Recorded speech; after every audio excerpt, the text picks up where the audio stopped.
আসসালামু আলাইকুম। কেমন আছেন শিক্ষার্থী বন্ধুরা? আমরা আজকে শুরু করব ফিনান্সিয়াল ম্যানেজমেন্টের ইনভেস্টমেন্ট ম্যানেজমেন্ট চ্যাপ্টারের একটি পার্ট রিস্ক এন্ড রিটার্ন।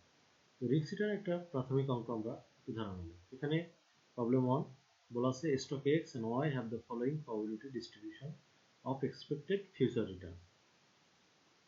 যে প্রবাবিলিটি দেওয়া আছে পাঁচটা, স্টক এক্স এর দেওয়া আছে পাঁচটা, স্টক ওয়াই এর দেওয়া আছে পাঁচটা। বলছে an investor seek your opinion as to which stock he should invest his money। বলছে দুটো স্টক দেওয়া আছে, স্টক ওয়াই এবং স্টক এক্স, এবং তাদের প্রবাবিলিটি দেওয়া। বলছে এই দুটোর মধ্যে থেকে ইনভেস্টর কোনটা সিলেক্ট করবে। যখন আমাদেরকে ডিসিশন নিতে বলবে এরকম, তখন আমরা রিস্ক রিটার্নের সূত্র অ্যাপ্লাই করব, এক্সপেক্টেড রিটার্নের সূত্রটা অ্যাপ্লাই করব। তাহলে শুরু করা যায়। সলিউশন বলছে calculation of expected return. Expected রিটার্নের সূত্র কি? ই অফ আর, এই এক্স দেওয়ার অর্থ আছে আমরা প্রথম এক্স এর তথ্যগুলো লিখে আসবো, equal to summation R into P. R into P বসাচ্ছি স্টক এক্স কে আমরা রিটার্ন ধরে নেব, আর পি তে এই প্রবাবিলিটিগুলো ধরে নেব।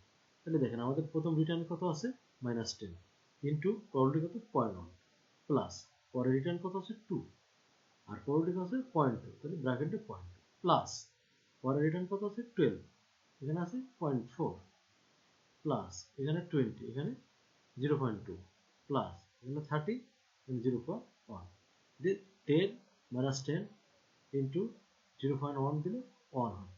তো প্রত্যেকটা আমরা ক্যালকুলেট করে এখানে এই রেজাল্টটা পাই। তো এগুলো যোগ করলে 12%।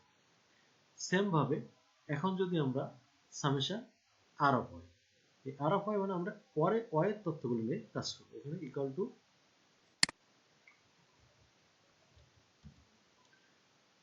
সামেশন আর গুণ পি।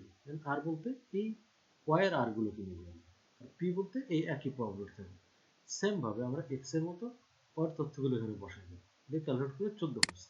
তাহলে দেখা যাচ্ছে যদি আমরা এক্স এর বিনিয়োগ করি তাহলে আমাদের রিটার্নের হার 12%, যদি আমরা ওয়াই এ বিনিয়োগ করি তাহলে রিটার্নের হার 40%। তাহলে স্বাভাবিকভাবে এখানে যেটাতে বিনিয়োগের পরিমাণ বেশি হবে ইনভেস্টর অবশ্যই সেটাতে বিনিয়োগ করবে। তো আমাদের কমন লিখবে stock Y bear higher return, অর্থাৎ স্টক ওয়াই থেকে আমাদের রিটার্নটা বেশি করে নিচ্ছে। So the investor should go for Y.